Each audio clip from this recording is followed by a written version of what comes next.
Assalamualaikum warahmatullahi wabarakatuh. Halo guys, izin memperkenalkan diri. Nama saya Wahyu Hendra Saputra dengan NIM 2285-2077 dari kelas 3B. Di sini saya akan memaparkan dan menjelaskan sebuah materi untuk memenuhi ujian akhir semester dari mata kuliah pendidikan inklusi. Dengan judul materi yang akan saya bahas yaitu anak dengan hambatan penglihatan. Sebelum masuk ke materi, alangkah baiknya klik tombol subscribe, like, dan komen yang ada di bawah ini biar Wahyu selalu semangat memaparkan materi-materinya.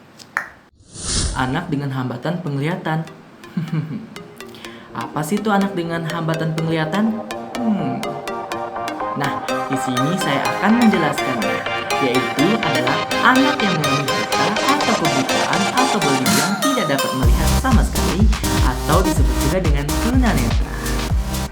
Nah, jadi udah pada tahu kan, anak yang tidak bisa melihat itu disebut dengan tunanetra.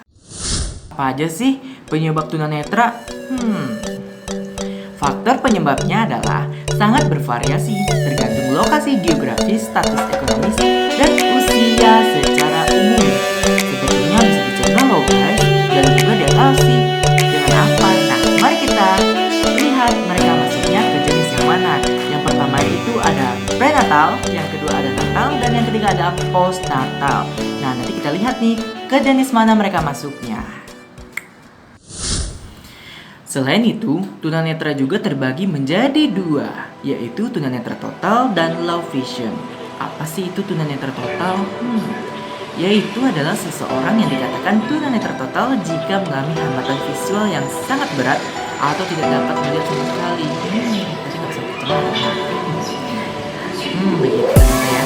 Ya, rupanya jadi udah pada tahu kan bahwa tunanetra total nggak bisa melihat sama sekali pakai kacamata ataupun pakai alat bantu khusus gitu ya. Tetap nggak bisa melihat karena total atau nggak bisa diapa-apain.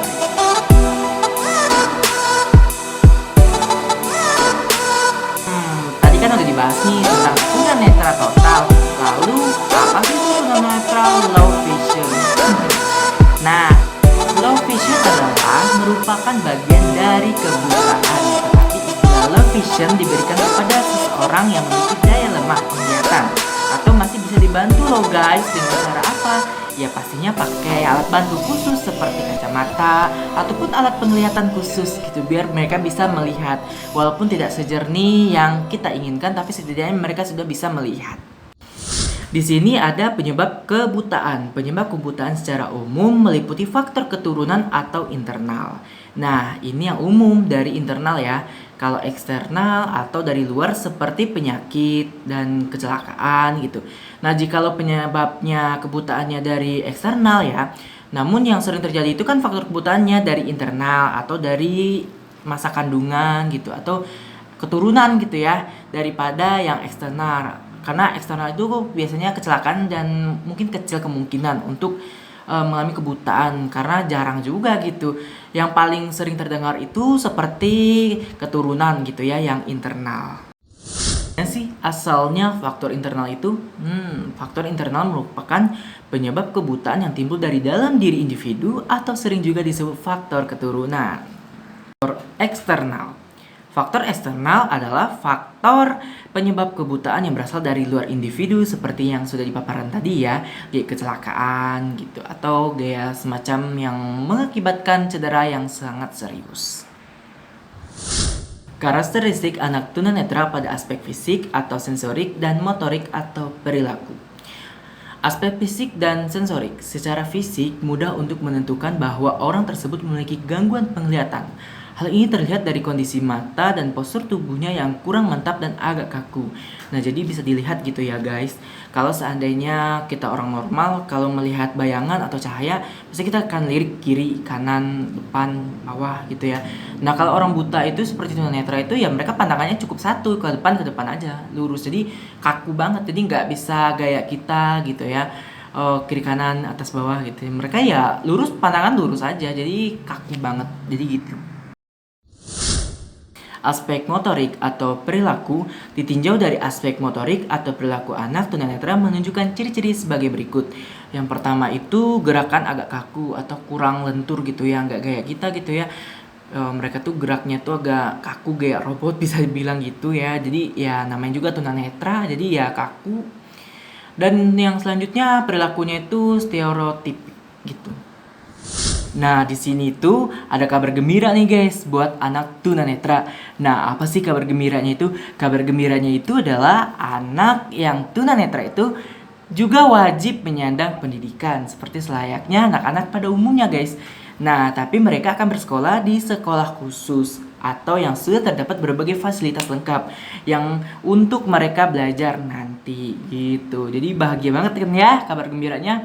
Nah, fasilitas apa aja sih? Nah, yang pertama itu sudah adanya bacaan dan tulisan braille di sekolah tersebut. Nah, kan sangat bantu banget kan braille gitu ya. Tulisannya ini apa A, apa B, apa C gitu ya. Jadi membantu sekali untuk mereka belajar. Jadi nggak ada kata untuk terlambat mengetahui ilmu pengetahuan. Nah, selain itu ada keyboard. Keyboarding digunakan sebagai mode respon atau sebagai mode respon utama untuk tes, pekerjaan rumah, dan tugas sekolah lainnya. Lalu ada alat bantu menghitung ya. Terus ada juga aptakon. Aptakon merupakan mesin yang seukuran dengan tape recorder kecil bekerja mengubah materi yang dicetak ke dalam pola-pola getaran pada ujung jari jemarinya. Terus selain itu ada mesin baca Kurzweil. Mesin ini dapat membaca suatu buku yang tidak tercetak, hasil huruf-huruf dikeluarkan dalam bentuk suara. Jadi sangat membantu banget ya mesin ini ya. Jadi dia mencetak gitu. Jadi nanti pas kita klik mungkin menimbulnya suara.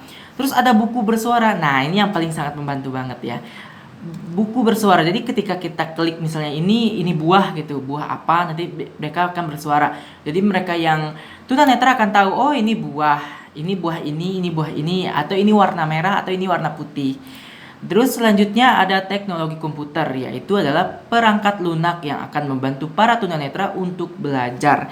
Jadi nggak ada kata untuk tidak mengenyam pendidikan, karena di Indonesia sudah diwajibkan pendidikan, baik itu mereka yang menyandang disabilitas ataupun yang tidak. Mereka wajib sekali mendapatkan pendidikan selayaknya para anak-anak pada umumnya. Oke, kita udah masuk ke penghujung. Di sini saya akan membacakan kesimpulannya. Nah, tunanetra yaitu adalah merupakan orang yang memiliki hambatan penglihatan. Tunanetra dapat diklarifikasikan menjadi dua golongan, yaitu orang yang tidak bisa melihat sama sekali atau disebut juga dengan buta total.